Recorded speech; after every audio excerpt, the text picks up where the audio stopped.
নমস্কাৰ মই ঋতুৰাজ টাইম এইটৰ দৰ্শকসকলৰ বাবে মুহূৰ্তত লৈ আহিছোঁ এটা গুৰুত্বপূৰ্ণ খবৰ ৰাজ্যত এতিয়া এটাও কেঁচা ঘৰ নাথাকে ৰাজ্যৰ মুখ্যমন্ত্ৰী ডক্টৰ হিমন্ত বিশ্ব শৰ্মাই এই সন্দৰ্ভত কৰিছে গুৰুত্বপূৰ্ণ খবৰ কিয়নো দেখিবলৈ পোৱা গৈছে অনাগত কেইবাটাও দিনৰ ভিতৰত এতিয়া 5 লাখকৈ নতুন পৰিয়ালক প্ৰদান কৰা হ'ব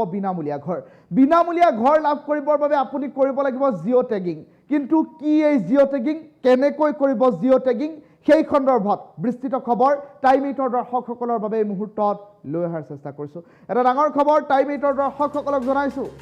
ৰাজ্যত আৰু নাথাকিব এটাও কেঁচা ঘৰ ইতিমধ্যে ৰাজ্যৰ মুখ্যমন্ত্ৰী ডক্টৰ হিমন্ত বিশ্ব শৰ্মাই এই সন্দৰ্ভত কৰিছে গুৰুত্বপূৰ্ণ খবৰ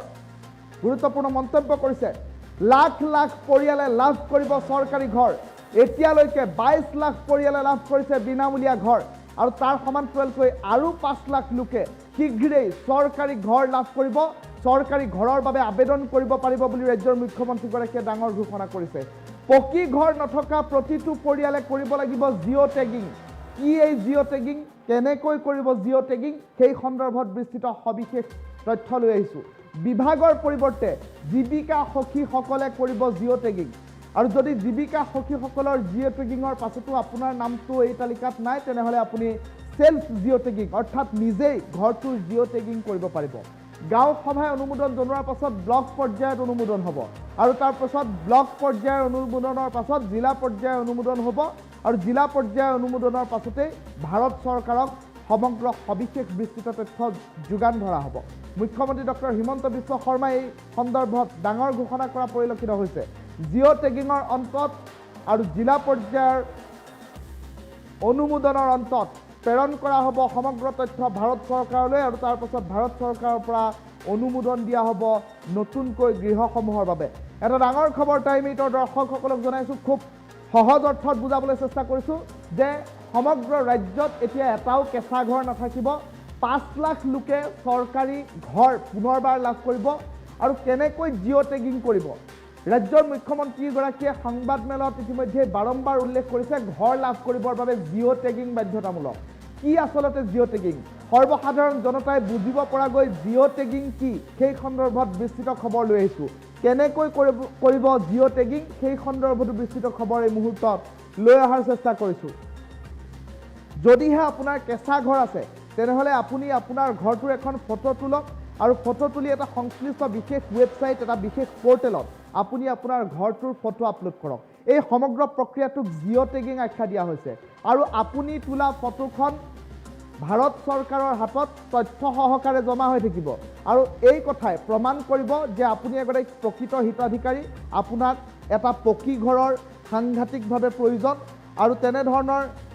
জিঅ' টেগিং কৰিবৰ বাবে এতিয়া গাঁওসমূহৰ জীৱিকা সখীসকলক ইতিমধ্যে নিৰ্দেশ প্ৰদান কৰা হৈছে ৰাজ্যৰ মুখ্যমন্ত্ৰীগৰাকীয়ে এই সন্দৰ্ভত ইতিমধ্যে ডাঙৰ মন্তব্য কৰা পৰিলক্ষিত হৈছে জীৱিকা সখীসকল আহিব আপোনাৰ ঘৰলৈ আপোনাৰ ঘৰৰ ফটো তুলিব আৰু আপোনাৰ ঘৰৰ ফটো তুলি এটা বিশেষ ৱেবছাইট এটা বিশেষ পৰ্টেলত আপলোড কৰিব আৰু ভাৰত চৰকাৰৰ সমগ্ৰ বিষয়টোত দৃষ্টিগোচৰ হ'ব আৰু আপোনাৰ নামত এটা বিনামূলীয়া ঘৰ এলট কৰিব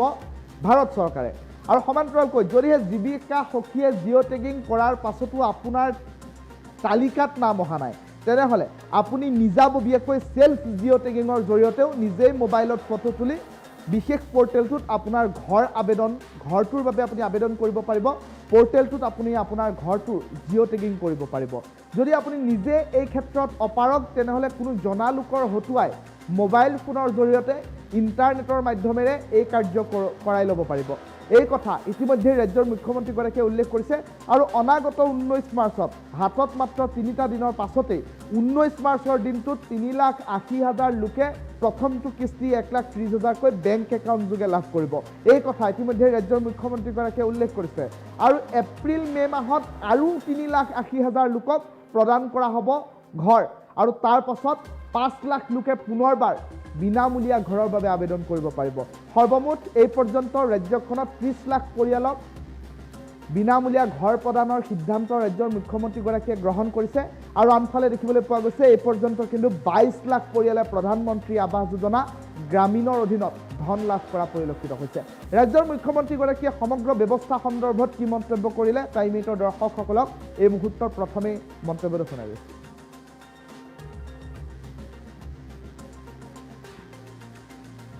কয় যে আমি ঘৰ পাবলৈ এতিয়াও বাকী আছোঁ। অসমত ৬২ লাখ পৰিয়াল আছে। ৬২ লাখ পৰিয়ালৰ ৩০ লাখ পৰিয়ালে প্ৰধানমন্ত্ৰী আৱাস যোজনাৰ ঘৰ পোৱাৰ পিছত আমি ভাবোঁ যে এতিয়াও ৪-৫ লাখ দৰিদ্ৰ লোকে ঘৰ পোৱাৰ প্ৰয়োজনীয়তা আছে। এই ঘৰ পাবৰ কাৰণে আমি প্ৰথম প্ৰক্ৰিয়াটো হ'ল যে মানুহজনৰ ঘৰটো যে কেঁচা ঘৰ তাক প্ৰমাণ কৰিবৰ কাৰণে এটা জিঅ' টেগিং কৰিব লাগে।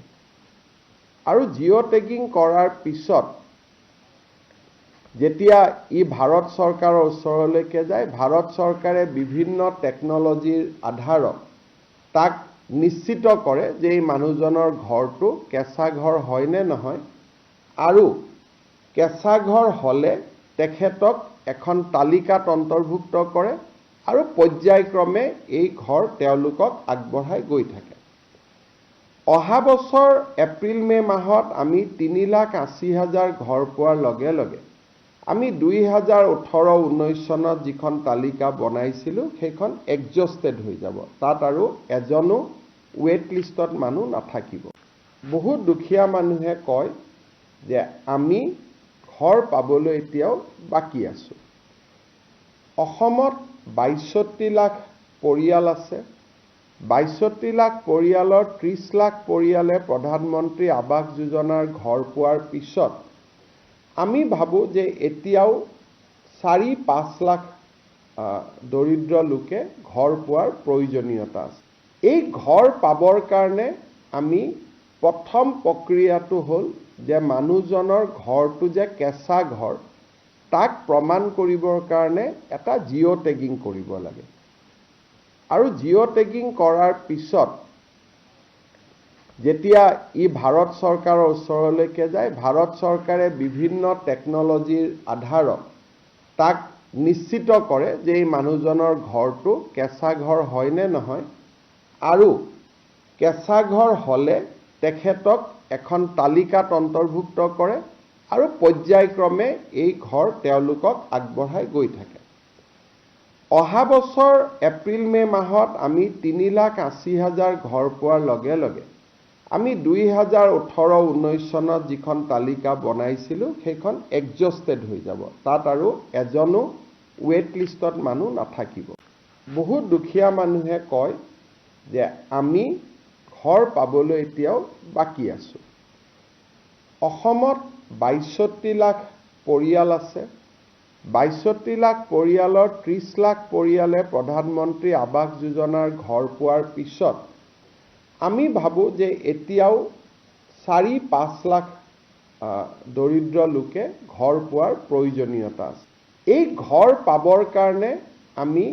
প্ৰথম প্ৰক্ৰিয়াটো হ'ল যে মানুহজনৰ ঘৰটো যে কেঁচা ঘৰ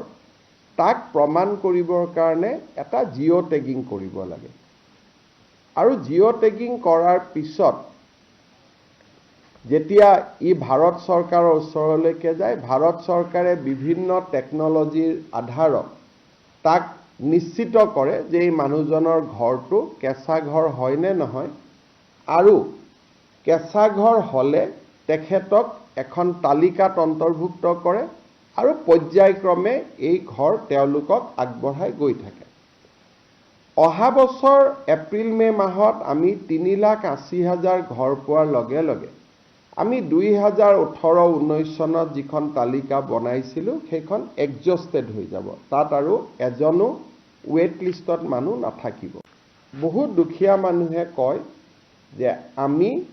ঘৰ পাবলৈ এতিয়াও বাকী আছোঁ। অসমত ৬২ লাখ পৰিয়াল আছে।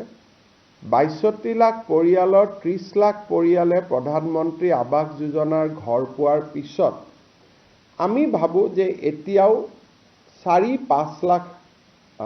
দৰিদ্ৰ লোকে ঘৰ পোৱাৰ প্ৰয়োজনীয়তা আছে। এই ঘৰ পাবৰ কাৰণে আমি প্ৰথম প্ৰক্ৰিয়াটো হ'ল যে মানুহজনৰ ঘৰটো যে কেঁচা ঘৰ তাক প্ৰমাণ কৰিবৰ কাৰণে এটা জিঅ' টেগিং কৰিব লাগে। আৰু জিঅ' টেগিং কৰাৰ পিছত যেতিয়া ই ভাৰত চৰকাৰৰ ওচৰলৈকে যায়, ভাৰত চৰকাৰে বিভিন্ন টেকনলজিৰ আধাৰত তাক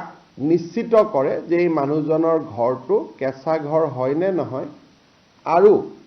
কেঁচা ঘৰ হ'লে তেখেতক এখন তালিকাত অন্তৰ্ভুক্ত কৰে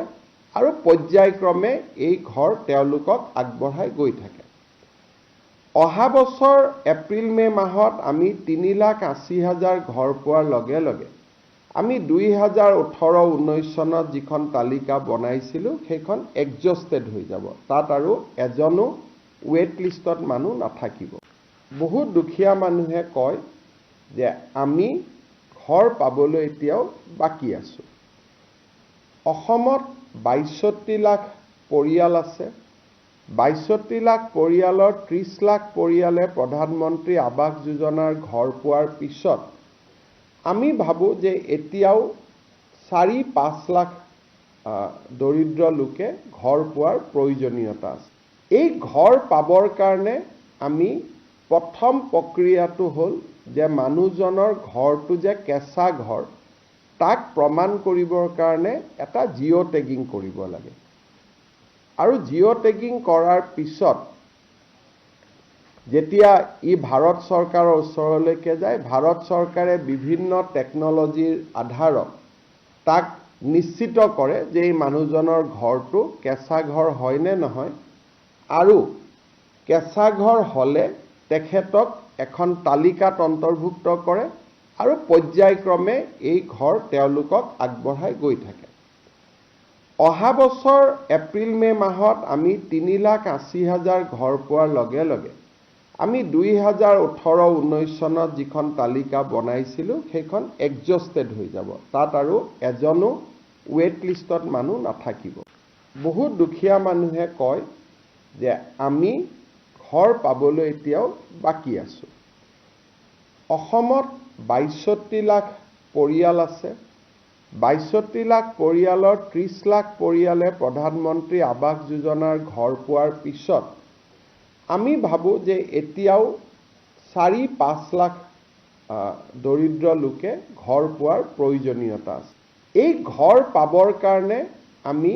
প্ৰথম প্ৰক্ৰিয়াটো হ'ল যে মানুহজনৰ ঘৰটো যে কেঁচা ঘৰ তাক প্ৰমাণ কৰিবৰ কাৰণে এটা জিঅ' টেগিং কৰিব লাগে। আৰু জিঅ' টেগিং কৰাৰ পিছত যেতিয়া ই ভাৰত চৰকাৰৰ ওচৰলৈকে যায়, ভাৰত চৰকাৰে বিভিন্ন টেকনলজিৰ আধাৰত তাক নিশ্চিত কৰে যে এই মানুহজনৰ ঘৰটো কেঁচা ঘৰ হয় নে নহয়, আৰু কেঁচা ঘৰ হ'লে তেখেতক এখন তালিকাত অন্তৰ্ভুক্ত কৰে আৰু পৰ্যায়ক্ৰমে এই ঘৰ তেওঁলোকক আগবঢ়াই গৈ থাকে। অহা বছৰ এপ্ৰিল-মে মাহত আমি 3,80,000 ঘৰ পোৱাৰ লগে লগে আমি 2018-19 চনত যিখন তালিকা বনাইছিলোঁ সেইখন এক্সজষ্টেড হৈ যাব। তাত আৰু এজনো ৱেট লিষ্টত মানুহ নাথাকিব। বহুত দুখীয়া মানুহে কয় যে আমি ঘৰ পাবলৈ এতিয়াও বাকী আছোঁ। অসমত 62 লাখ পৰিয়াল আছে। 62 লাখ পৰিয়ালৰ 30 লাখ পৰিয়ালে প্ৰধানমন্ত্ৰী আৱাস যোজনাৰ ঘৰ পোৱাৰ পিছত আমি ভাবোঁ যে এতিয়াও 4-5 লাখ দৰিদ্ৰ লোকে ঘৰ পোৱাৰ প্ৰয়োজনীয়তা আছে। এই ঘৰ পাবৰ কাৰণে আমি প্ৰথম প্ৰক্ৰিয়াটো হ'ল যে মানুহজনৰ ঘৰটো যে কেঁচা ঘৰ তাক প্ৰমাণ কৰিবৰ কাৰণে এটা জিঅ' টেগিং কৰিব লাগে। আৰু জিঅ' টেগিং কৰাৰ পিছত যেতিয়া ই ভাৰত চৰকাৰৰ ওচৰলৈকে যায়, ভাৰত চৰকাৰে বিভিন্ন টেকনলজি